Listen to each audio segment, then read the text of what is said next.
नमस्कार। आज हम एक बहुत ही जरूरी सवाल पर बात करने वाले हैं। सवाल ये है कि आखिर वो क्या वजह थी, वो कौन सी बात थी जिसने ब्रिटिश राज के खिलाफ पूरे भारत को एक कर दिया। मतलब 20वीं सदी की शुरुआत में ऐसा क्या हुआ कि एक नेशनल आइडेंटिटी, एक राष्ट्रीय पहचान बन गई। वो कौन सी चिंगारी थी जिसने पूरे देश में आग लगा दी। चलिए इसी को समझते हैं। तो इस पूरी कहानी को ना हम 5 हिस्सों में देखेंगे। सबसे पहले बात करेंगे वर्ल्ड वॉर की कि उसकी चिंगारी कैसे लगी। फिर आएगा सत्याग्रह, जो एक बिल्कुल नया हथियार था।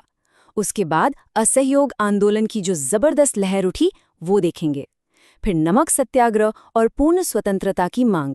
और आखिर में समझेंगे कि इन सब से मिलकर एक राष्ट्र होने का एहसास, एक कलेक्टिव फीलिंग कैसे बनी। तो चलिए शुरू करते हैं। कहानी शुरू होती है उस भारत से जो ब्रिटिश शासन के अधीन था, और हम देखेंगे कि कैसे फर्स्ट वर्ल्ड वॉर ने, आप कह सकते हैं कि एक ट्रिगर का काम किया, एक चिंगारी भड़काई जिसने सब कुछ बदल दिया।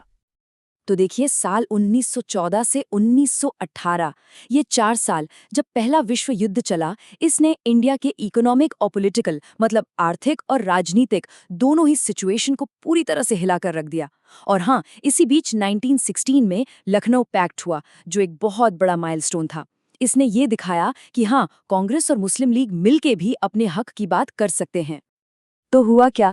असल में हुआ ये कि अंग्रेजों ने लड़ाई तो अपनी लड़ी, लेकिन उसका सारा खर्चा, सारा बोझ हम भारतीयों पर डाल दिया। सोचिए, टैक्स बढ़ा दिए गए, गांवों से नौजवानों को जबरदस्ती फौज में भर्ती किया जाने लगा, और जरूरी चीजों के दाम वो तो बस आसमान छूने लगे, डबल हो गए। अब इन सब वजहों से लोगों के अंदर गुस्सा तो भरना ही था, और गुस्सा तब और बढ़ गया जब लड़ाई खत्म होने के बाद अंग्रेजों ने अपने वादे, जो सुधार करने के वादे किए थे, वो सब भुला दिए। अच्छा, अब इसी मुश्किल माहौल के बीच साल 1915 में एक बहुत बड़ी घटना हुई। महात्मा गांधी भारत वापस आए, और वो अकेले नहीं आए। वो अपने साथ संघर्ष का एक ऐसा नायाब तरीका लेकर आए थे जो आने वाले वक्त में इतिहास का रुख मोड़ने वाला था। ये जो तरीका था, इसे कहते थे सत्याग्रह। अब ये सत्याग्रह सिर्फ कोई पॉलिटिकल टैक्टिक नहीं था, मतलब कोई राजनीतिक चाल नहीं थी। नहीं, इसका आइडिया बहुत गहरा था। ये सत्य की शक्ति थी, नॉन वायलेंस यानी अहिंसा पर आधारित एक मॉरल फोर्स थी। इसका सीधा सा सिद्धांत था कि अगर आपका मकसद सच्चा है, आपकी लड़ाई सच्चाई के लिए है, तो आपको जालिम से लड़ने के लिए हथियार उठाने की जरूरत नहीं है। और सबसे मजेदार बात क्या है पता है? गांधी जी ने आते ही कोई बड़ा नेशनल मूवमेंट शुरू नहीं किया। नहीं, उन्होंने पहले अपने इस हथियार को, सत्याग्रह को, 3 छोटे लोकल आंदोलनों में टेस्ट किया। 1917 में बिहार के चंपारण में नील किसानों के लिए, फिर उसी साल गुजरात के खेड़ा में उन किसानों के लिए जो लगान नहीं दे पा रहे थे, और फिर 1918 में अहमदाबाद के कॉटन मिल मजदूरों के हक के लिए। और जब ये तीनों आंदोलन सफल हुए, बस यहीं से वो एक मास लीडर, एक जन नेता के तौर पर उभरे। लेकिन अंग्रेजों को लगा कि ये सब तो दबाना पड़ेगा, तो नरम होने की बजाय वो और ज्यादा सख्त हो गए। 1919 में वो एक ऐसा कानून लेकर आए जिसका नाम था रॉलेट एक्ट। इसे काला कानून कहा गया। और क्यों? क्योंकि ये सरकार को इतनी पावर देता था कि वो किसी को भी बिना किसी मुकदमे के 2 साल तक जेल में बंद कर सकती थी। इसीलिए मोतीलाल नेहरू ने कहा था, न कोई अपील, न कोई वकील, न कोई दलील, मतलब आपकी कोई सुनवाई ही नहीं है। और इसी काले कानून का विरोध करने के लिए 13 अप्रैल 1919 को लोग अमृतसर के जलियांवाला बाग में शांति से जमा हुए थे। बैसाखी का दिन था, और तभी जनरल डायर ने बिना किसी चेतावनी के अपने सैनिकों को निहत्थे लोगों पर गोलियां चलाने का हुक्म दे दिया। सैकड़ों सैकड़ों बेगुनाह लोग मारे गए। ये एक ऐसी भयानक घटना थी जिसने अंग्रेजों के न्याय से रहा सहा भरोसा भी हमेशा के लिए खत्म कर दिया, चकनाचूर कर दिया। जलियांवाला बाग की उस हैवानियत के बाद गांधी जी को ये बात समझ आ गई थी कि अब छोटे मोटे विरोध प्रदर्शनों से कुछ नहीं होने वाला। अब जरूरत थी एक बड़े, एक देशव्यापी आंदोलन की। और यहीं से असहयोग आंदोलन, a movement of non cooperation का आइडिया सामने आया। और यहाँ गांधी जी की दूर की सोच देखिए। उस वक्त भारतीय मुसलमान तुर्की के खलीफा के अपमान को लेकर खिलाफत आंदोलन चला रहे थे। गांधी जी ने इस आंदोलन को सपोर्ट करने का फैसला किया। क्यों? क्योंकि उन्हें इसमें हिंदू मुस्लिम एकता को मजबूत करने का एक सुनहरा मौका दिखा। उन्हें लगा कि अगर ये दोनों समुदाय एक साथ आ गए तो अंग्रेजों के खिलाफ एक मजबूत मोर्चा बन जाएगा। और बस फिर क्या था, जनवरी 1921 से पूरे देश में असहयोग की एक ऐसी लहर चली कि क्या कहने। स्टूडेंट्स ने सरकारी स्कूल कॉलेज छोड़ दिए, वकीलों ने अदालतें छोड़ दी, विदेशी सामान का बहिष्कार हुआ, विदेशी कपड़ों की तो जगह जगह होली चलाई गई। यहाँ तक कि लोगों ने अंग्रेजों से मिली उपाधियां और टाइटल्स भी वापस कर दिए। ये सीधे सीधे अंग्रेजी हुकूमत को ये कहना था कि अब हम तुम्हारा सहयोग नहीं करेंगे। पर यहाँ एक बहुत ही इंटरेस्टिंग बात है। आंदोलन का नारा तो एक था, स्वराज, लेकिन इस एक शब्द स्वराज का मतलब हर किसी के लिए अलग था। जैसे शहरों के मिडिल क्लास के लिए स्वराज का मतलब था पॉलिटिकल फ्रीडम, मतलब अंग्रेजों से राजनीतिक आज़ादी।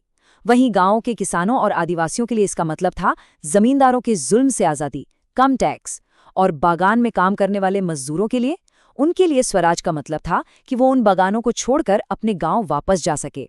तो सपना एक, पर मायने अलग अलग। 22 ये वो नंबर है फरवरी 1922 में चौरी चौरा कांड में मारे गए पुलिस वालों की संख्या। तो हुआ ये था कि उत्तर प्रदेश में एक जगह है चौरी चौरा। वहां एक पीसफुल जुलूस निकल रहा था जिसकी पुलिस से झड़प हो गई। बात इतनी बढ़ गई कि गुस्साई भीड़ ने एक पुलिस थाने को ही आग लगा दी। और जैसे इस हिंसा की खबर गांधी जी तक पहुंची, उन्होंने फौरन बिना एक पल सोचे असहयोग आंदोलन को वापस लेने का ऐलान कर दिया, क्योंकि उनके लिए अहिंसा का सिद्धांत, नॉन वायलेंस, सबसे ऊपर था।